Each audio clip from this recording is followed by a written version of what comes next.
take their seats. Okay, so let's everyone take your seats. We're about ready to start.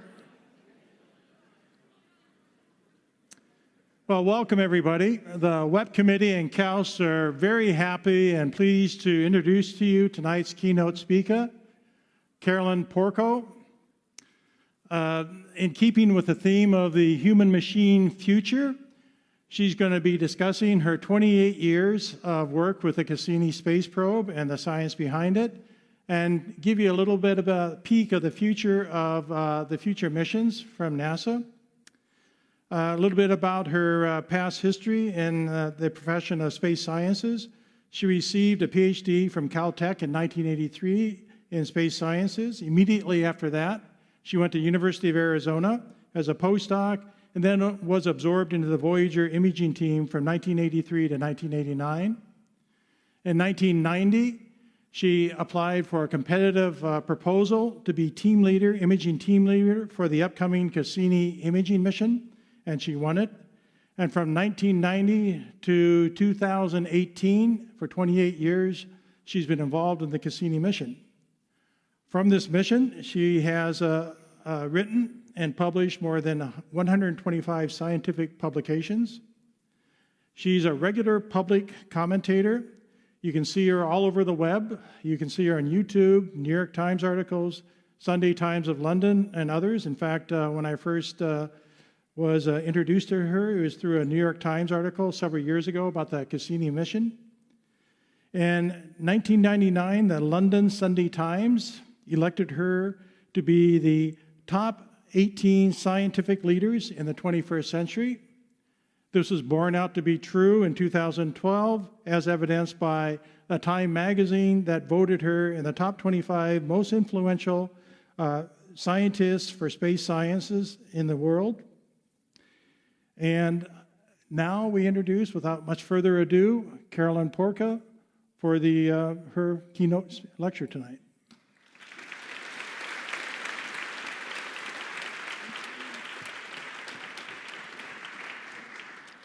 Well, thank you very much, Jerry, and thank you to my host, KAUST, for inviting me here and giving me the pleasure to talk to all of you this evening, and thank you all for coming out.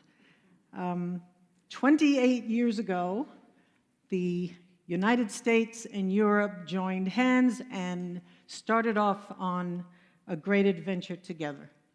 It was a robotic planetary exploration mission called Cassini, and its goal was to journey all the way to the planet Saturn, which is 10 times farther away from the sun than is the Earth, and to conduct a comprehensive, in-depth examination of the entire planetary system, the planet itself, its magnetosphere, its enormous ring system, and its collection of many, many moons. Cassini spent 13 years in orbit around Saturn, and the project, as you probably know, came to an end last September. So it is with some bitterness that I take you tonight on a retrospective tour of Saturn, remembering all that we found there, and just in fact some of what we learned, because we learned so much I can't fit it into an hour talk. And then I'm going to conclude with what I think will be the enduring legacy that this profoundly successful mission will leave behind. Now, Saturn is very far away, and Cassini at launch was very big and heavy. The spacecraft itself is the size of a school bus, and it carried a suite of the most sophisticated scientific instruments that had ever been carried into the outer solar system, and it weighed 6 metric tons. But even launching it on the largest launch vehicle that the US had at the time, which was a Titan IV missile with solid rocket motors strapped on and a Centaur upper stage on top of that, all of that still didn't provide enough oomph to get it all the way to Saturn directly. And so it was looped around the inner solar system twice. That took 2 years. It encountered Venus twice. It encountered the Earth once. And all of this was, of course, to gain speed in what we call gravity assist maneuvers. And then, in a very poetic coincidence, For its final push onto Saturn on the eve of the year 2001, it flew by Jupiter and arrived at Saturn 4 years later. Now, if you're my age, you understand the significance of a Jupiter flyby on the eve of the year 2001. And if you're not my age, well, then I can't help you. Now, the object of this exercise, of course, is to get the spacecraft to its target as quickly as possible so that those of us who were involved in the mission were still alive by the time the spacecraft got there. And that meant that by the time it got there, it was screaming by, and it had to actually be slowed down, or to be technical, its acceleration had to be slowed down in order so that it could be captured into orbit, which it did on July 1st, 2004, as is artistically depicted here. And once in orbit, Cassini's tour of the Saturn system began, and it unfolded as a complex trajectory of changing orbits to allow viewing of everything in the Saturn system. We kept the orbits in the equator plane of Enceladus, of Saturn, so that we could see the equator and the mid-latitude regions of the planet, and also the moons that orbit in the equator plane. And then we often tilted Cassini's trajectory up, as you can see, to look down on the polar regions of the solid bodies and the planet, and of course also to look at the rings. And this has been at the heart of our success. You can imagine that an orbiter mission like Cassini is nothing like a flyby, where you just fly by quickly and that's it. With an orbiter mission, we had the luxury of finding something and then going back, in some cases repeatedly going back, to investigate what we had found earlier by modifying the trajectory if need be.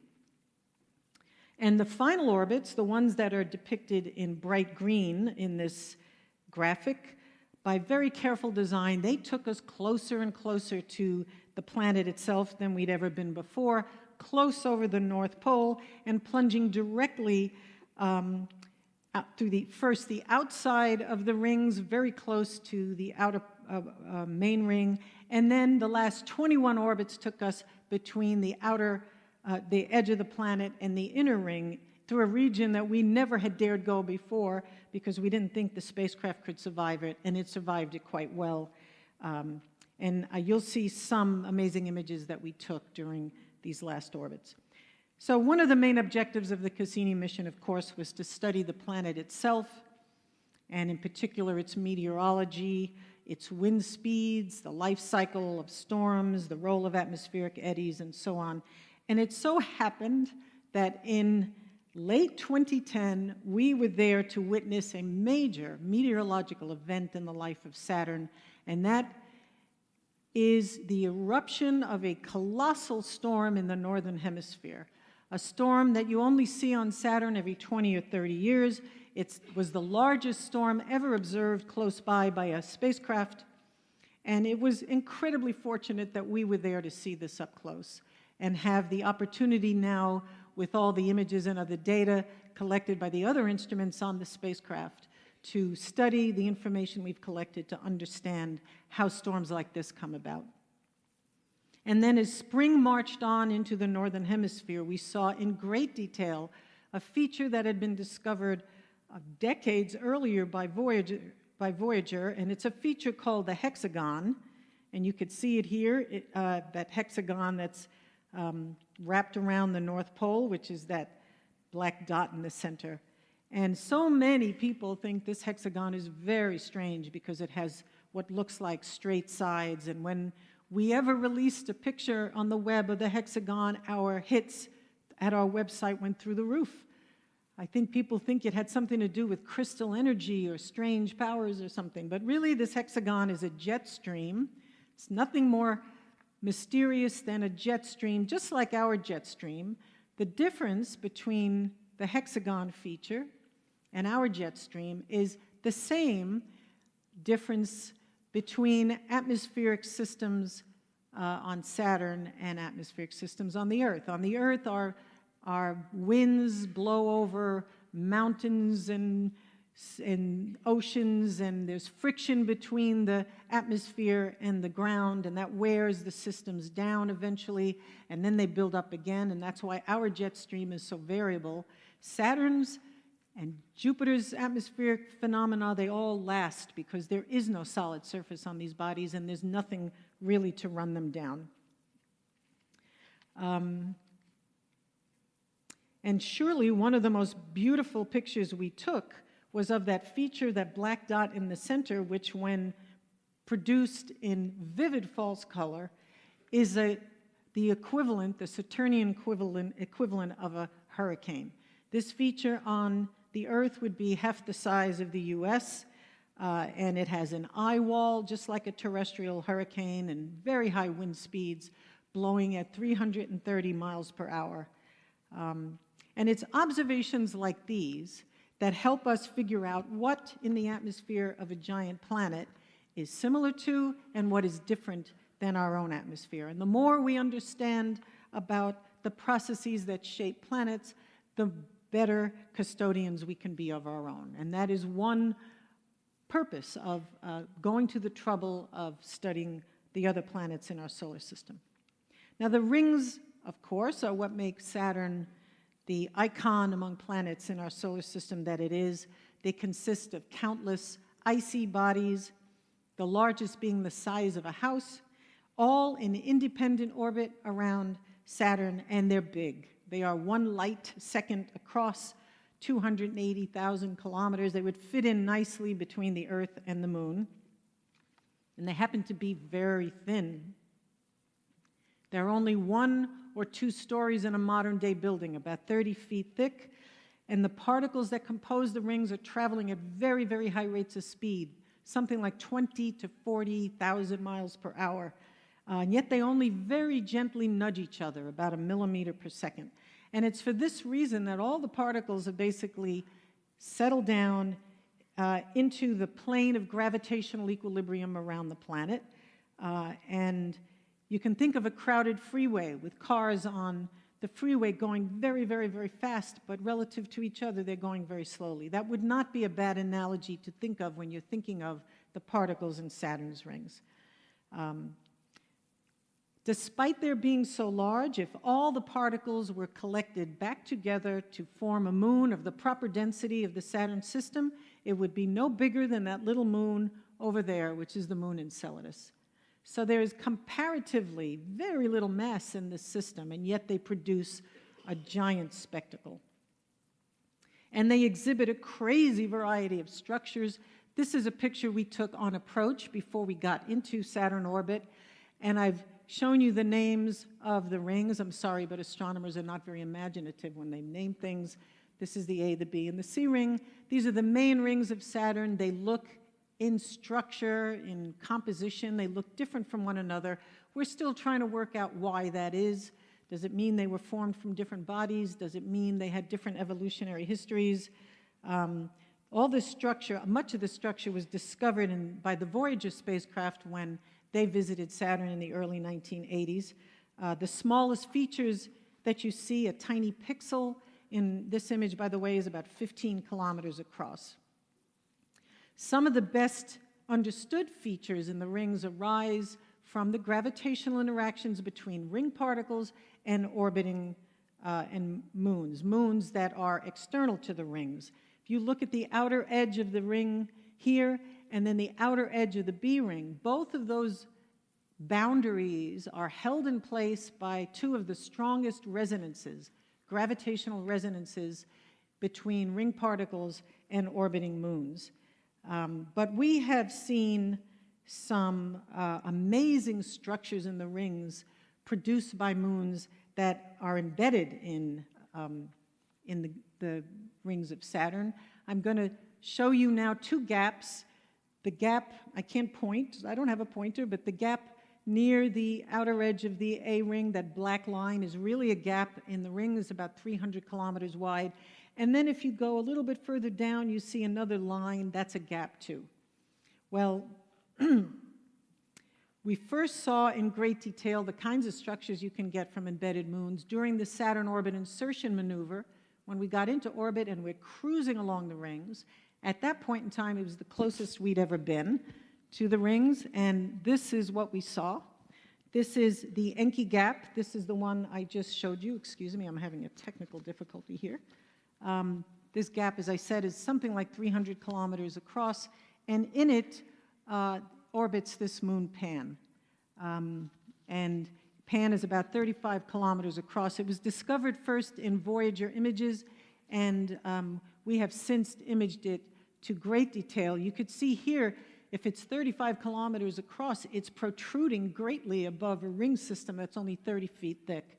And you could see the handiwork of the gravitational handiwork of Pan on the edge of the gap, the Encke Gap. The scallops are due to the perturbations from Pan, and also this look like streamers moving away, streaming away from the gap. Those are actually just places where the ring particles have been compressed together tighter than they are elsewhere. Again, these are due to gravitational perturbations from Pan. Well, we got really good looks at Pan, which is near the outer edge of the ring system, during the last orbits of the Cassini mission, because as I explained, we were very close and we passed just outside the rings, gave us a chance to take really great images like this. This is what Pan really looks like up close. Looks like a fractured moon covered in probably ring material elsewhere, but it has this skirt. And this skirt is a result of the fact that ring material is still falling, or even after the rings formed, and after Pan formed, ring material fell on Pan, is probably still doing so today, and has just built up this skirt, which is something like 8 kilometers tall above the moon itself. It's not every day you see a moon like Pan. And then there's the other gap, the smaller gap I told you about, and we found this moon in that gap with Cassini. We found it. This is Daphnis, about 8 kilometers across. It, too, is scalloping the edges of its gap. It's making even bigger perturbations because it's closer. And it wasn't until the equinox in 2009 when the sun, moving as seen from Saturn from the southern hemisphere to the northern hemisphere, passed for a time directly over the equator of Saturn and directly over the ring system, which is in the equator, so that the rays of the sun were shining very shallowly on the ring plane. And this was a geometry we knew would betray the presence of things that were protruding above the rings, because we'd be able to see shadows. And when we looked at this gap during the equinox, this is what we saw. These waves are actually mountainous piles of rubble that extend 2 miles above the rings, 2 miles high above the rings. This is because Daphnis is on an inclined orbit. And sometimes it's above the rings, and sometimes it's below the rings, and it draws ring material through its gravity. It draws ring material out of the ring plane when it passes. And so this was a tremendous shock to us. We didn't expect it. We saw a similar thing at the outer edge of the B ring. This is the most massive ring in Saturn's, of the 3 main rings. This is the place where I told you it's anchored by a very strong resonance. There's a lot of compression at this place in the rings. And here we see a whole chaotic mess of features that are obviously protruding above the rings, again by 2 miles, because of the shadows. And so I love imagining that I'm in a shuttlecraft, flying low over the rings, and from that perspective, the rings would look like they extend to infinity. And I'm flying along this gleaming disk of debris, and I come across a wall of rubble that's 2 miles high. I think that needs to go in a movie. And maybe someday somebody will actually get to do this. This is a picture depicting artwork depicted by a friend of mine. When he heard me talking about how I'd love to see this, he painted it. So, like I said, maybe someday someone will actually get to do this. Speaking of moons, Saturn is accompanied by a very large and diverse collection of them. The skies of Saturn are littered with moons. There's right now over 60 in all, and I've shown you some of the smallest, but they range in size from very small to the largest being the size of the US. On Cassini, our goals were primarily to study the satellites as individuals, to understand their geologic histories, to image their surfaces, to see, just understand the geology that typified each satellite. Also to do a survey to see if there were any other satellites there for us to discover, and we discovered some new ones, some small ones. But it was also to look at this system as a whole, because being that the inner satellite system of Saturn, all the satellites in it are orbiting in the same direction, they're all in the same plane, they all basically are formed out of the same nebula, they're roughly speaking the same composition, they are like a miniature solar system. So our goals were to understand the general process of planetary formation by studying these moons. And in the process, we've taken some outstanding images. As I go through these, remember that our moon is 3,500 kilometers across. It's 60% the size of the US. So here is a crazy, oops, this is just showing you Saturn and its major moons, and I'll go through some of these. So this is Hyperion. This moon is about 7% the size of our moon. It's the strangest looking body, though Pan has given it some competition. And it looks, of course, like a sponge, like something taken out of the ocean. Here is a beautiful image we took soon after getting into orbit. The bottom portion shows you the rings. We're looking up at the rings, and you see the shadows of the rings falling on the northern hemisphere. And in the right, over there, is the moon Mimas. Mimas is about 12% the size of our moon, so we're talking about small bodies. And now when we got close to it, of course we knew this with Voyager, it's like the Death Star. It has this giant crater called Herschel, and the projectile that hit Mimas and made this crater came very, very close to breaking Mimas completely apart. That happens to be one idea for how the rings were formed to begin with, that there were one giant moon, several moons that were bashed up to make the ring system. And then, of course, there's Titan. Titan is 50% larger than our own moon and about the size of the US. And until Cassini got there, it was the greatest single expanse of unexplored terrain that we had remaining in our solar system. And now we've explored it.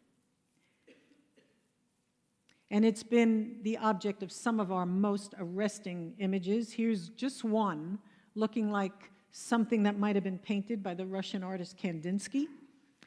And we learned from Voyager that Titan's atmosphere, and it's completely haze and shrouded. We never got to see the surface with Voyager, but we learned nonetheless from the other instruments that Titan's atmosphere is similar to the Earth's in several important ways, but it has no free oxygen, and it is suffused with small amounts of simple organic compounds like methane and ethane and propane, which do two things. They can form a 200-kilometer thick haze that completely envelops the moon, and they can be liquid, especially methane, can be liquid at the surface, despite the fact that at the surface the temperature is 185 degrees Celsius below zero. So this raised a very exciting expectation that we would get there with Cassini and find bodies of liquid hydrocarbons. So think of the Mediterranean brimming with nail polish remover, and you have a sense of what it was that we were expecting to find on Titan. So because of this, exploring the surface of Titan, imaging the surface, and understanding its surface environment were major objectives for the Cassini mission. And for that reason, we outfitted Cassini with a radar instrument that has no trouble seeing down to the surface. And also, we outfitted our cameras with special filters that allow us to look in the infrared, where there were windows, spectral windows, that we knew from ground-based observations would allow us to see to the surface. Here is an image we took early on, made through one of those filters. It has been contrast enhanced, and it shows that Titan is not like other moons. It wasn't heavily cratered. It's characterized by these dark regions and bright regions. We could make out tectonic features. Anytime you see something really straight across a planetary body, it suggests that it's gone through some kind of tectonic activity. And we could see some hints in our images, our early images. In the first few months of being in orbit, we could see some hints of sinuous channels. You know, the kinds of things that would tell us there's fluid on the surface, but we couldn't really say too much at this point. And then came the biggest, single, most dramatic event in the exploration of Titan, and that was the deployment of the Huygens probe, the European-built Huygens probe in December of 2004.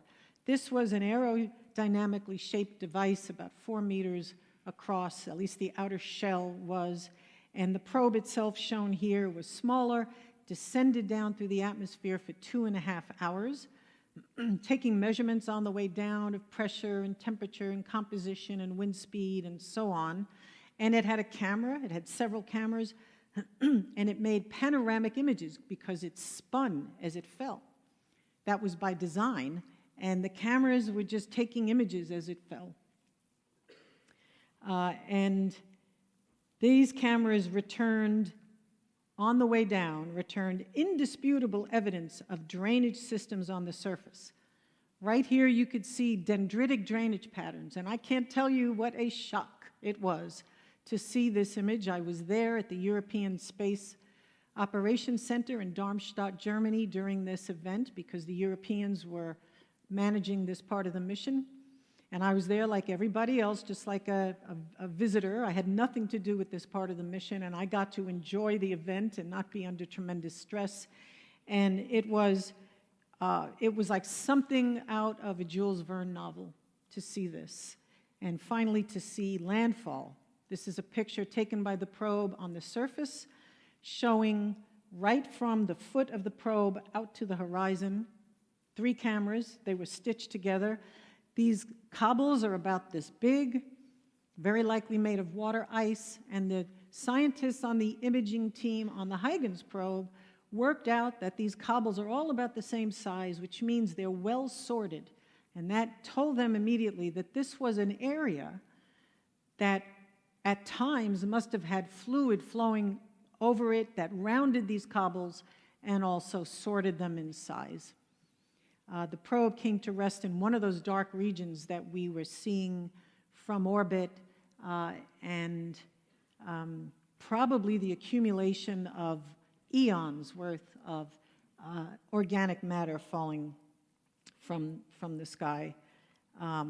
However, that it never returned any evidence whatsoever of liquids ponded on the surface. And it got even more puzzling when the radar instrument on the orbiter, looking at the equatorial and mid-latitude regions, didn't find any liquids either.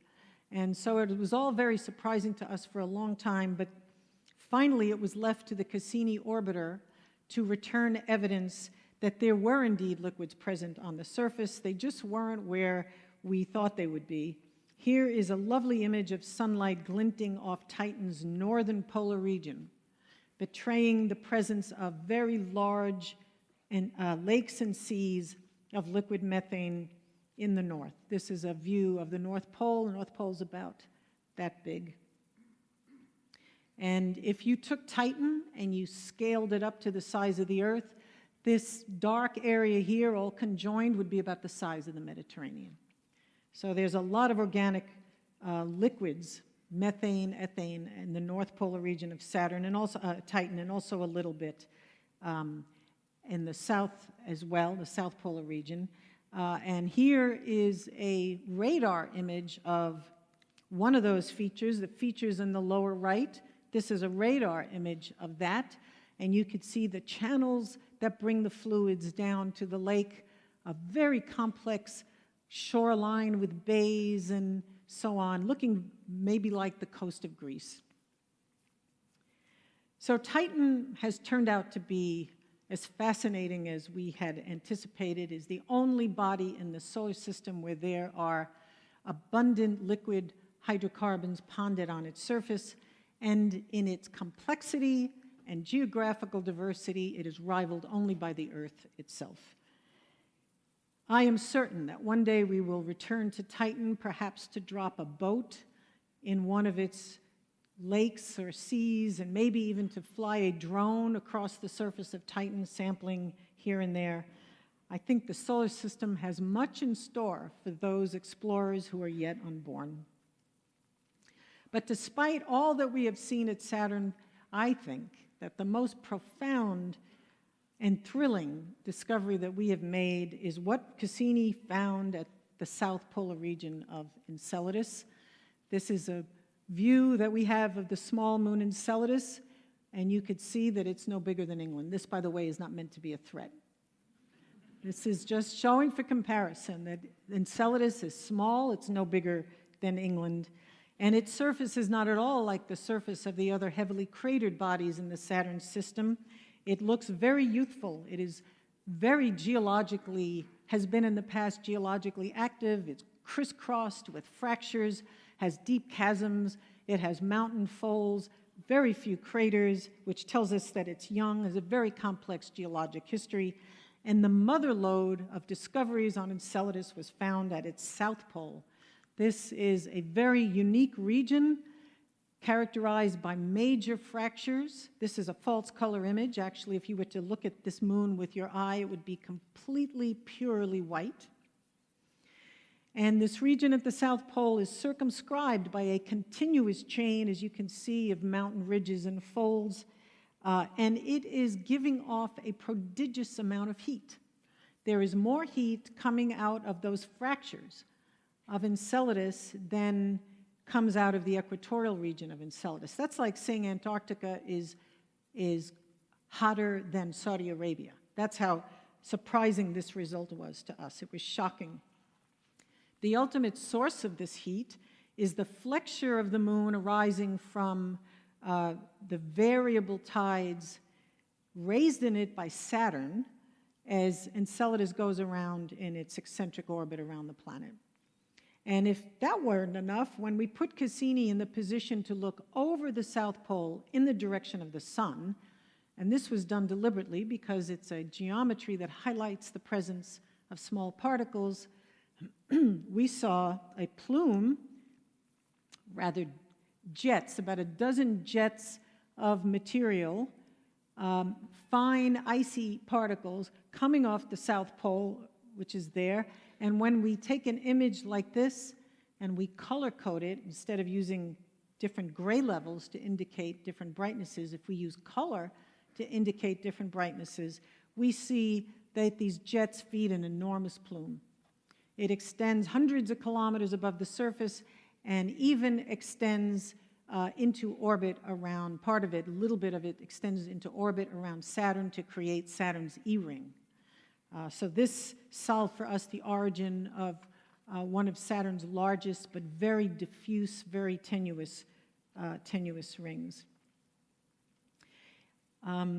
Cassini has flown through this plume about a dozen times, actually, about a dozen times, and on some of those it scooped up material so that it could measure the composition of the particles and also vapor that accompanies these particles. And what it found is that the icy particles are salty with a salinity that's comparable to the Earth's oceans, and they are accompanied by water vapor with trace amounts of organic molecules, even small amounts of ammonia and carbon dioxide.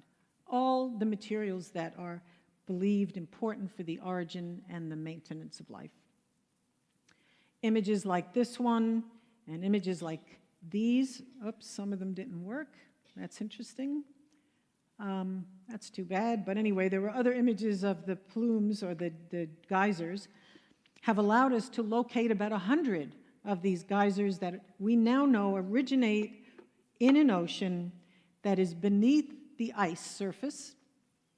This is a global ocean that, as I said, has a salinity comparable to that of the Earth's. It's laced with organic compounds. It has available free energy. It has all the formal hallmarks of an extraterrestrial habitable zone that could support life. We have even found hints of hydrothermal activity that is occurring on the ocean floor of Enceladus in the plume. We now understand more about this moon than any other object in our solar system that is regarded as important for studying the possibility of life elsewhere. It is simply the most promising place to go in our solar system to search for extraterrestrial life. And so now we find ourselves asking the goosebump-raising question, could a second genesis of life, an independent origin of life, have started on Enceladus?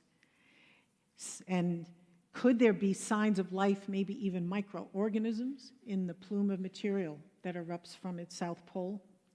Some of us are so enthralled by these questions that we are actively engaged in conceptualizing missions that would return to Enceladus to find out. And hopefully someday we'll get the chance to do just that.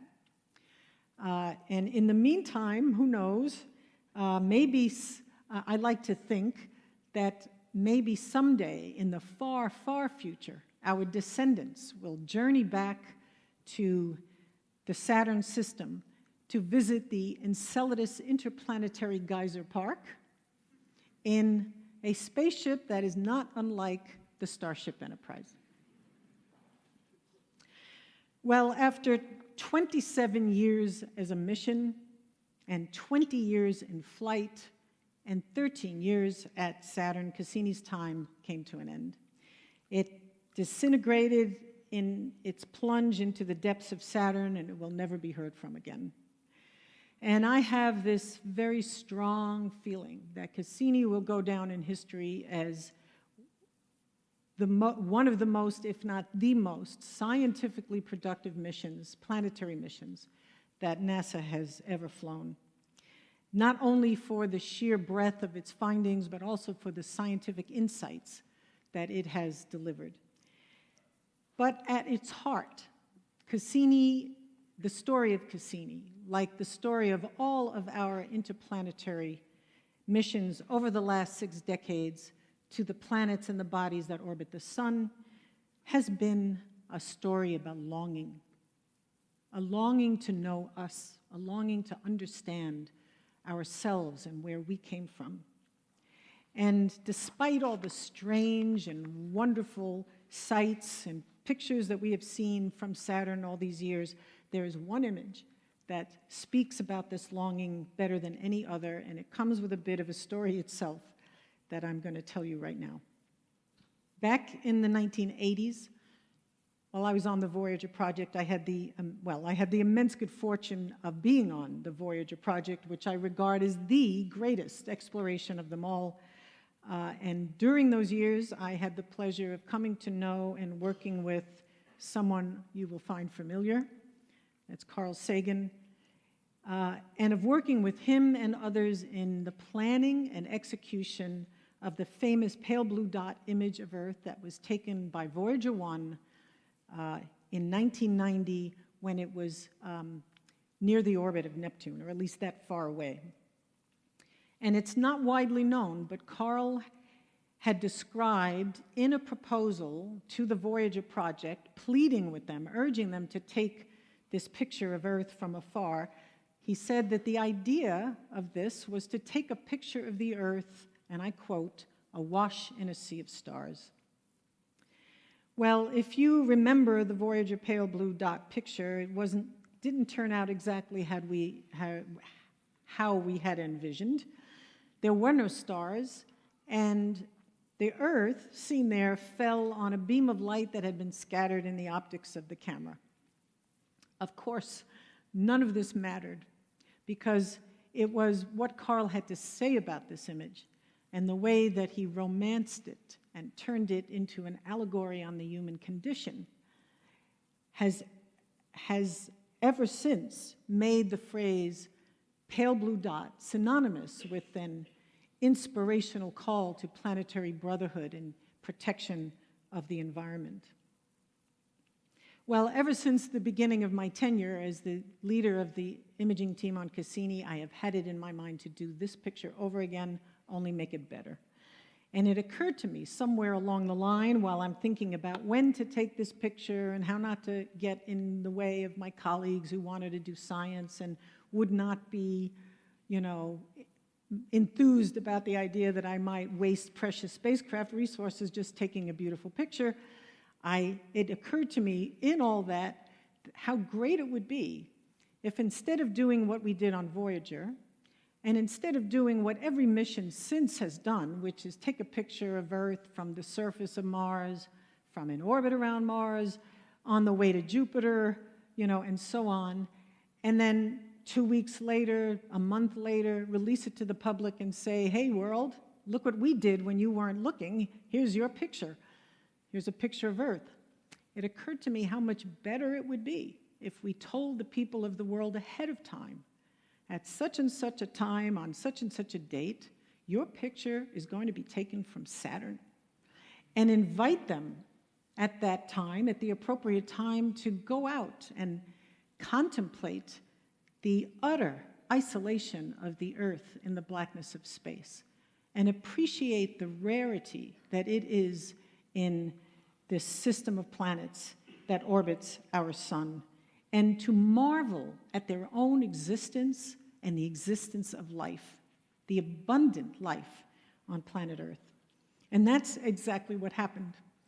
On July 19 of the year 2013, Cassini's cameras were turned to look at Saturn when Saturn eclipsed the sun, to take another pale blue dot image of Earth, only this time we sent out the word, at the moment the picture taking window opens, straighten up, comb your hair, go out, look up, think of all of us on this one planet.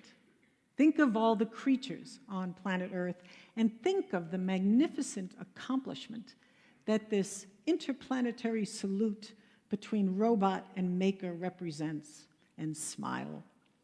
And so people responded exactly the way I had hoped. We had set up a website encouraging people who went out and actually participated to describe their experiences and how they felt about it and what they did and so on. And we received many comments from people all over the world, all over Europe, the US, Asia, Africa, South America, describing, overall, I'd say the response was a feeling of unity with all of life on planet Earth and with their fellow humans. And I just am going to read you a few. We got many, and these are just a few. This is from Tess. I don't know where she wrote this from. She says, at the appropriate time, I left the table at a restaurant and I went to the parking lot. I turned my face to the sky and I spent a few minutes watching and listening to what life on Earth was like, right there, right at that moment. What a feeling of connection and oneness with the miracle that is life. This experience was beyond meaningful. It was transcendent. What a beautiful thing. And this is from Sam, somewhere in England. Phoebe, age 10, and I got the telescope out on the patio. And under a beautiful, clear southern British sky, we gazed upon Saturn, reveling in the fact that a spacecraft was looking back at us. She asked lots of questions about Saturn, and at the appropriate time, I raised a glass of fine red wine. She raised a glass of fizzy pop. We said cheers to Saturn, to Cassini, to each other, and then we smiled and laughed and waved and cheered and took photos of ourselves, both beaming. It was perfect. And this is from Jolyn from upstate New York. I've been entranced by this project ever since I heard of it, and I was determined to join in the celebration. We stood on the edge of Lake Ontario in upstate New York. I had forgotten to bring my cell phone with its app that shows the location of Saturn, so in the end, we just spun in circles, waving at the sky. They must have looked like a bunch of crazy people. The thought that a camera was taking pictures from so very far away was just incredible. We may not be unique, we may be transient, we may be only flying along on a dust mote, but darn it, for 15 minutes, we were there, we were aware, and we smiled. And so it was a great success, and now here is the mosaic, I'm sure you've all seen it by now, that was taken as these people and many more were thinking about our cosmic place, a picture that I call The Day the Earth Smiled. It's a picture of the Saturn system taken as the Earth smiled in return, showing Saturn eclipsing the sun, and the lovely blue ring that is created by the spray coming off Enceladus, which is that blue dot embedded in the ring. You see the moon Tethys here in the lower left, and if you looked at this on the web and you zoomed in, there's a universe of details in here. But on the right-hand side, below the shoulder of Saturn, you can see 1 billion miles in the distance, the pale blue dot of our planet Earth, which, when examined closer with Cassini's high-resolution cameras, became the Earth and its moon seen for the first time as distinct objects from the outer solar system. There is something very powerful that we feel when we see our own small, fragile blue ocean planet as it would be seen by others in the skies of other worlds. And I think it's that startling, uncorrupted view of ourselves as we really are and where we really are that never fails to move us. And it moves me to think about evolution. Because for me, this is a picture that was ultimately made possible. Well, I should say this is a picture that, for me, is where the biologist Charles Darwin and the Italian astronomer Galileo come face to face, because it was ultimately made possible by Galileo's first experiments with gravitation over 400 years ago, and it is a picture that shouts evolution. I look at this picture, and I see our distant ancestors stepping down from the trees and walking upright for the first time onto the African savannas and pausing to look back at the forests from which they came. And I look at this picture and I see a species that is unrelenting in its pursuit of knowledge and brave and fervent in its longing to grasp the meaning and the significance of its own existence. And finally, I can't help but look at this image and see the very best that humanity has to offer. We are, without doubt, the cruel and troubled and warlike inhabitants of one tiny little dot of a planet, and we are reminded of this day in and day out, everywhere we look, all over the globe. But in those very, very dark moments, I have them, I'm sure you have them too, it would serve us all well to remember that we are also the dreamers and the thinkers and explorers who took this picture. One world clear across interplanetary space to another. And interplanetary is not where we will stop.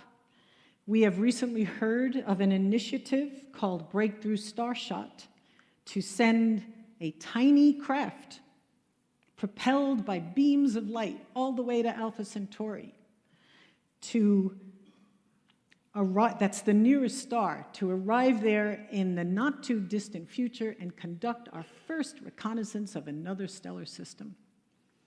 If the passage of Voyager 1 into interstellar space in 2012 was our birth as an interstellar species, then arrival at Alpha Centauri will be our baptism.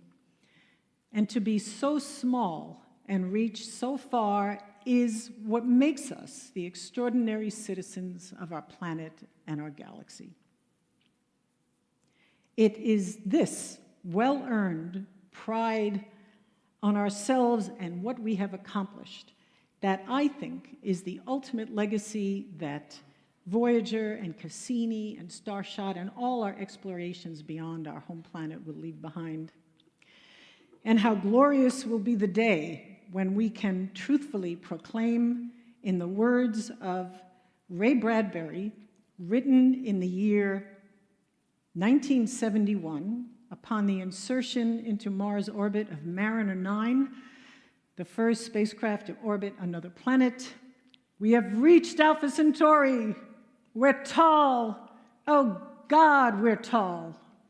Thank you.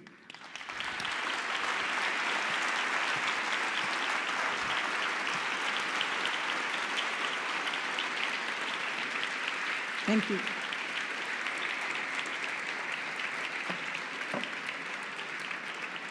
So I think we have time for questions, right? Yes. Any questions? Okay, I don't know what that was, but okay, if I can see you, I'll call on you. Yes. Here's the microphone. Oh. Who asked the question? I was told I could throw it.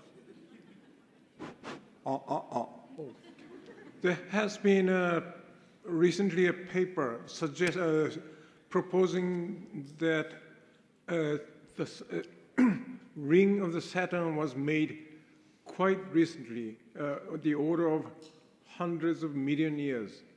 The idea is quite unbelievable to me. How about you? It's quite what? Unbelievable to me. Well, okay, so even during Voyager days, we thought that the rings could be young. So 100 million years is not unbelievable to me. It's the number I've been living with for decades now. But there were some puzzling results from Cassini that would imply, if they were correct and our thinking was correct, that the rings could be, or at least some part of the rings could be old. If they were very massive, they probably could not be young and still be created, for example, by the breakup of an orbiting moon. And so in these last orbits of Cassini, that's another result that we found. Like right up until the end, Cassini was just like knocking everybody's socks off. And this is one of those results. We found out that the rings were as undermassive, if you will, as we thought in Voyager days. There isn't a lot of material there, and so it still seems that they could be very young. And that's okay because, ring systems come and go. In fact, they would eventually, over time, erode. They're not going to be there forever. So micrometeorites and meteorites, larger bodies too, are colliding with the rings and eroding them, and so on. So that's that. Anyone else? Over here, Jerry?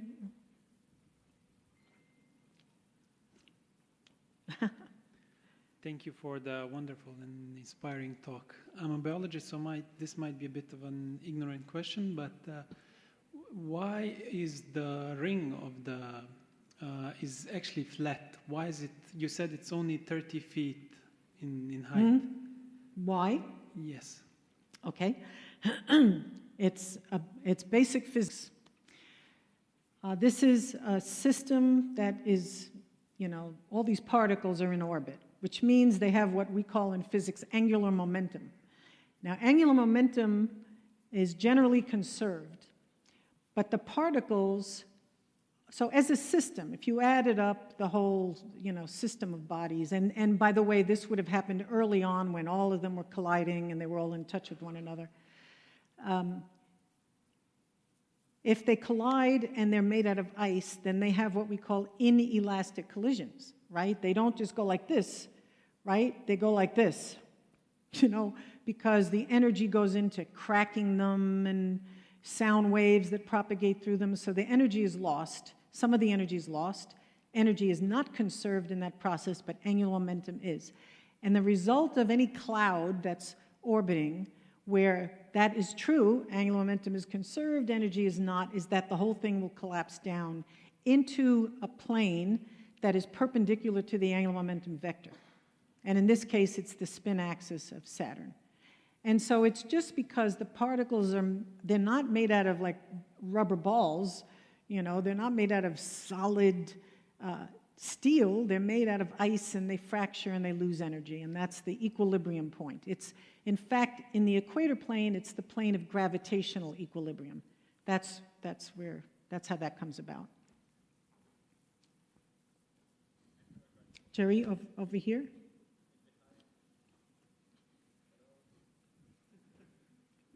Oh, okay, back there. Well, after. Hello. Hello. Thank you for your wonderful lecture. And you talked about moon Enceladus and then going back to it and exploring it. And I have a question. If we think of extraterrestrial life already existing there, how can we protect it from invaders from Earth? Well, that's why, in fact, we put Cassini into the planet. Because we didn't want to have, however long in the future, we didn't want to have it collide with Enceladus or collide with Titan and have anything from Earth that might be residual on the spacecraft, any organism, organic matter, anything, contaminate those bodies. So we were protecting it that way. And there is, believe me, it's an issue when we discuss how we want to go back and explore Enceladus, what we do about making sure that doesn't happen in the future. I think the best way, if you have the money, if you have a lot of money, the best way to explore Enceladus would be to put a lander on the surface, and most of that material that you see in our images that goes up, most of it comes back down.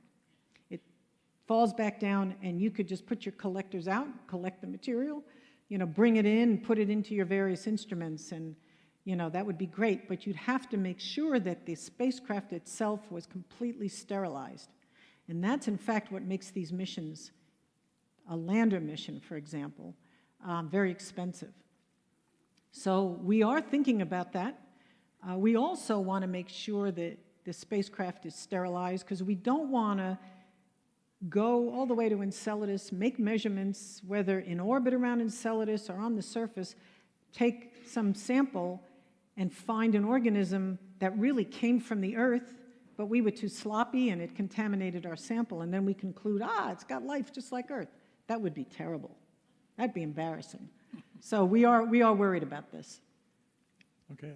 Hello. Thank you for such an amazing talk. And my question is, do you collaborate officially with a team behind the movie in the making, in Saturn Rings? I'm sorry, do I collaborate what? Officially with a team which there is a movie in the making now. It's called In Saturn Rings. They use mostly Cassini images and turn them into like a full-scale movie. Do you aware of it? Or? No, I'm not aware of it, but you're not talking about a dramatic movie. It's not dramatic, it's like a documental movie, but they animate still images taken by Cassini and other space probes and so Hubble telescope. This is kind of like a YouTube thing. It's going to be in IMAX theaters all over the world. Oh, no, I don't have anything to do with it. I see, okay. No, but I'm glad they're using our images. That's good. I'm not in the teams, but... I wonder if I'll get a cut. No, I won't. Thank you. Okay, anybody like from this side of the... Yeah, oh, okay. Thank you. Regarding the Hexagon shape, how did it get its shape? Okay, so that feature is just 6 conjoined waves. Okay, imagine sinusoids, 1, 2, 3, right? And if I take 6 of those all in a row, and I take it and I wrap them around the sphere, okay, you will find that it straightens out the part of the sinusoid that is up, right? You straighten that out, and you accentuate the one that is the bottom portion. And it's really, if you looked very, very closely, in fact, if you took measurements, you'd see it's not straight-sided at all. When you look at very low resolution, it kind of looks like it's straight-sided, but it's not. So that's how it gets its shape. Jerry, there's people over here. Okay.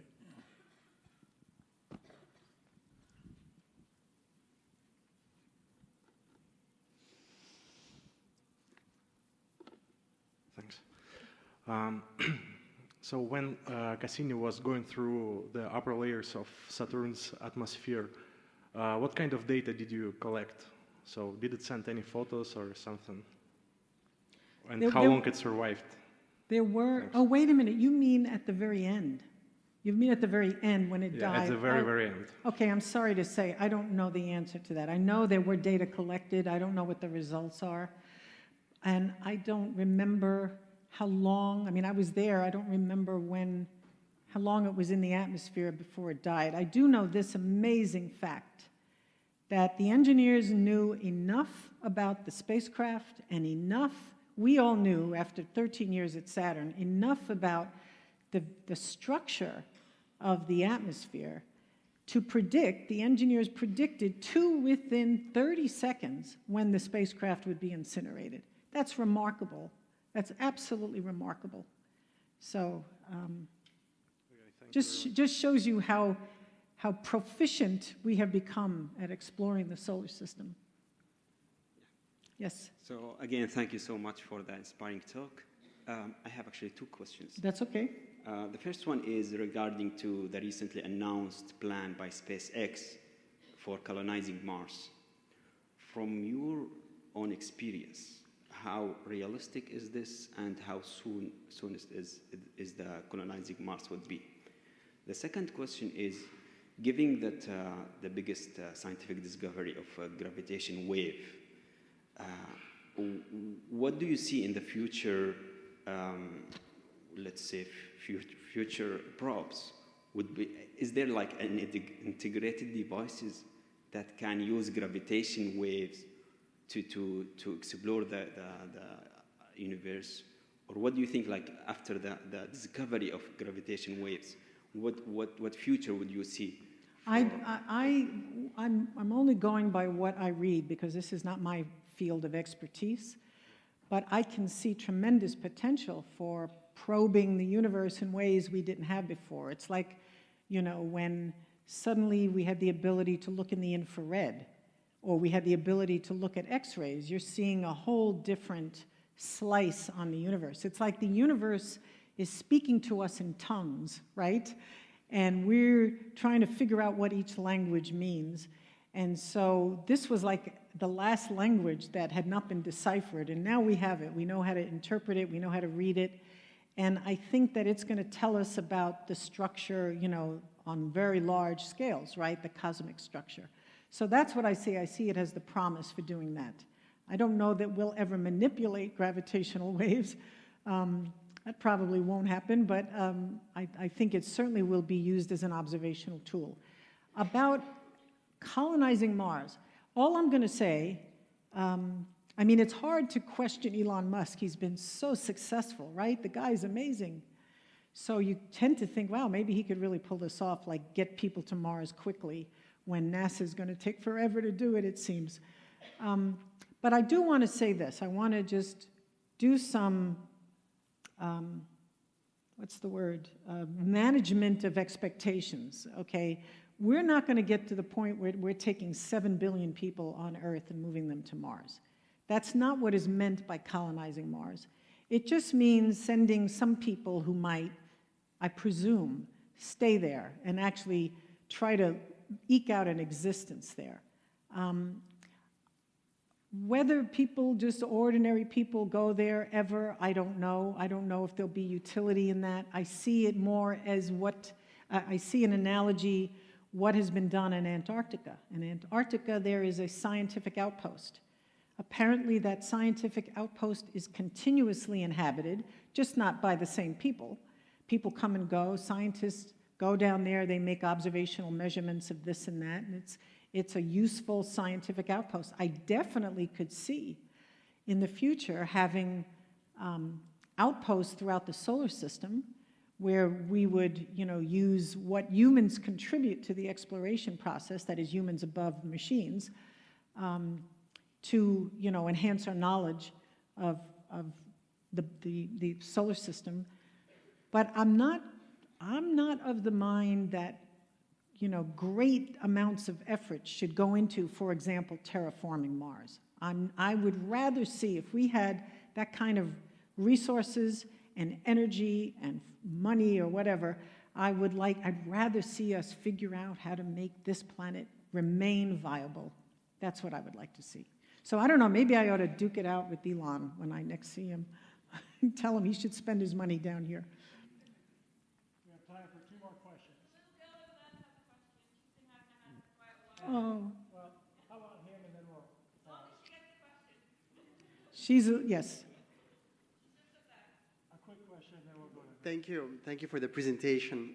My question is, what are the advantages, or why do you think we ought to go to Enceladus as opposed to Europa? Aha, the big battle. Okay, so I'm going to sound like I'm dissing Europa, but really, we're just going to like put them on in front of us.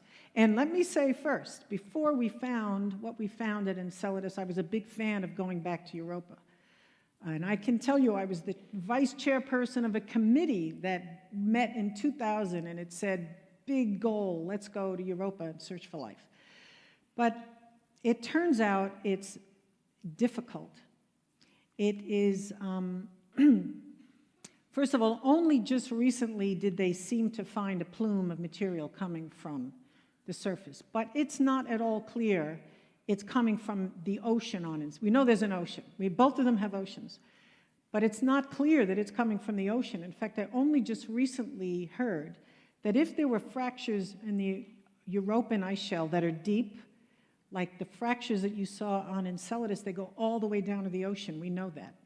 But on Europa, I've been told, because it's bigger, it's the size of our moon, it's not the size of England, the gravity there is stronger, so that the fractures in the ice shell of Europa would not be open at the bottom. There's too much weight of the overlying ice, it would just force them closed. So I don't think it presents this connection with an extraterrestrial environment, at least not its ocean, the way Enceladus does. Now, the people who are fans of Europa say we could be looking at a shallow, we could have bodies of water embedded within the ice shell near the surface, and they could be releasing plumes to, space. And if we flew through them and did the same thing, we'd be sampling those plumes. But it's a different scenario. It just on the face of it doesn't look as promising as Enceladus. But the thing that really makes me shake my head is that Europa is bathed in an intense radiation field. I mean, like, I don't know, are you physics-based maybe? Okay. In the energy bands, 0.1, 1, 10, and 100 MeV electrons, okay?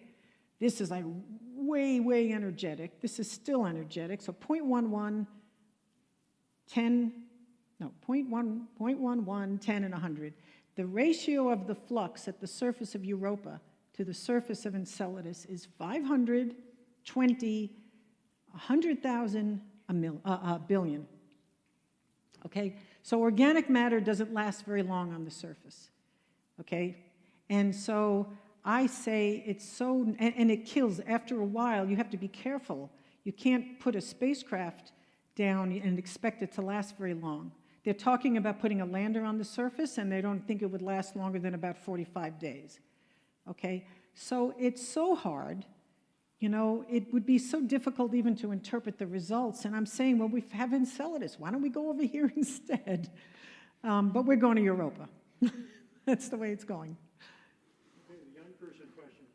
Do you know what Mars is made of?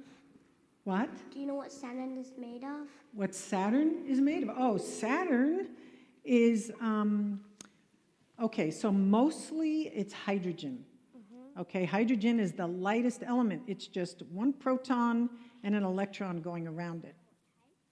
Huh? Do you know What type did she say? Yeah, because you said there was lots of oxygen. Oh yeah, well it has lots of other stuff, but mostly it's made out of hydrogen. And yes, it's got water clouds. That the big storm I showed you, we believe that that's an eruption from the water cloud. That's, deep, deep, deep in the atmosphere, and it erupts every 20 or 30 years. It erupts in a big, gigantic storm. And then at the core, we think there might be a solid core on Enceladus, on Saturn, but it's very, very well, obviously it's the core, it's at the center, and it's not very big. And then in between the atmosphere and the core, we believe there's this really spacey kind of material called metallic hydrogen, and that's a crazy material. I don't know what to say, but it's mostly hydrogen with trace amounts of other stuff. Okay, thank you for your question. Hello. One last question.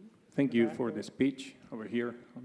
Okay. I wanted to ask you two questions. I mean, the first one, since the moment that you guys took the pictures, I mean, what was the delay to receive the data here on Earth? That's number one. And the second question I wanted to ask you, when do you guys say is enough? I mean, what triggers the end of the Cassini mission, to say? I want to go on vacation.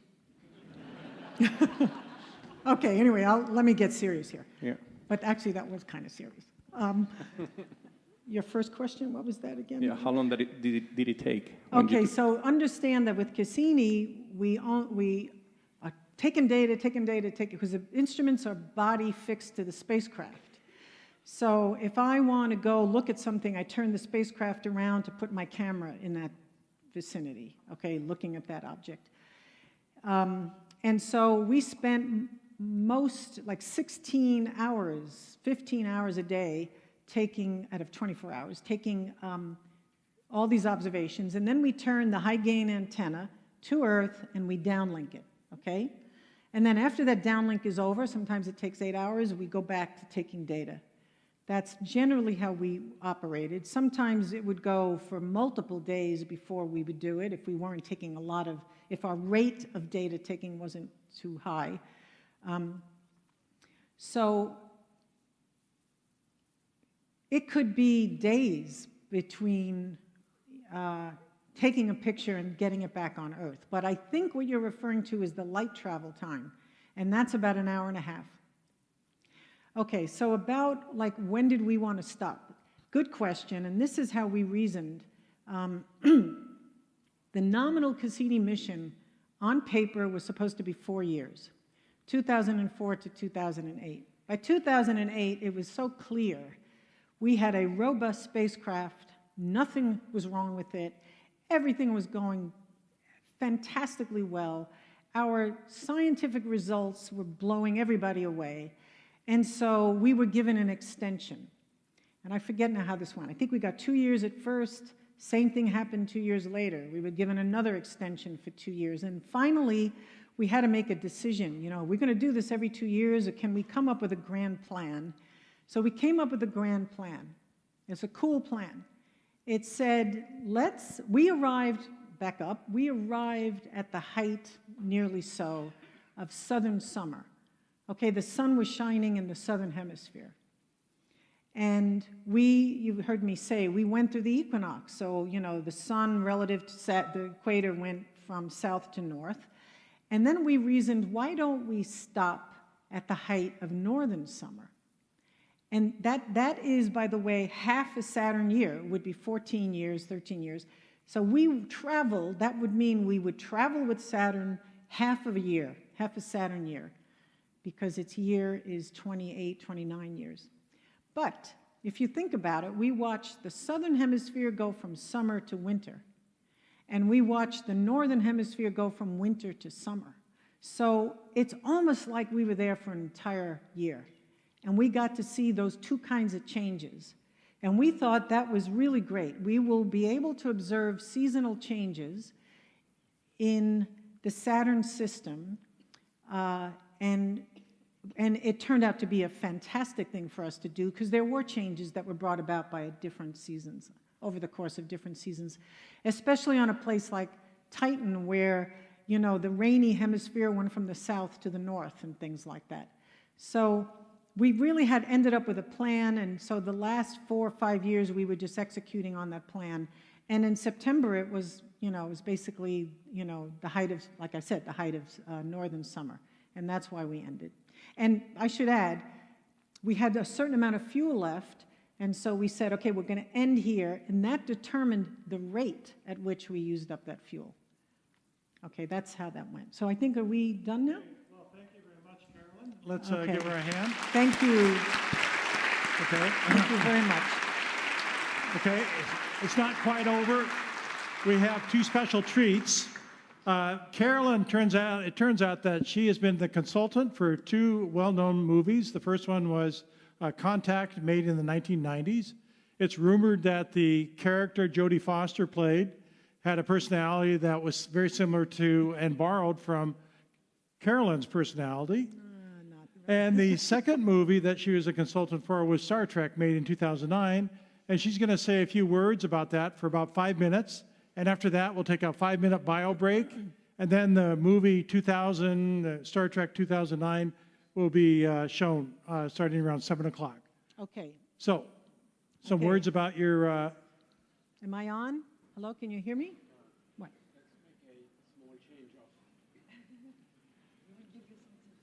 Oh, they want to give me something. Oh, yeah, we have to have a picture, I guess. A trophy? Oh, okay.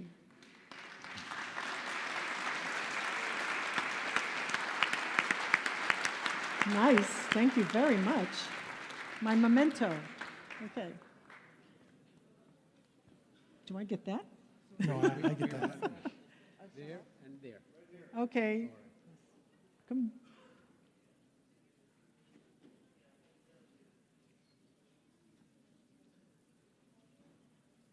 Okay. Okay, you're going to have to mail it to me because I can't. Let's take the bio break now for 5 minutes. Then we'll come back and Carolyn will introduce the movie and we'll start the movie after that.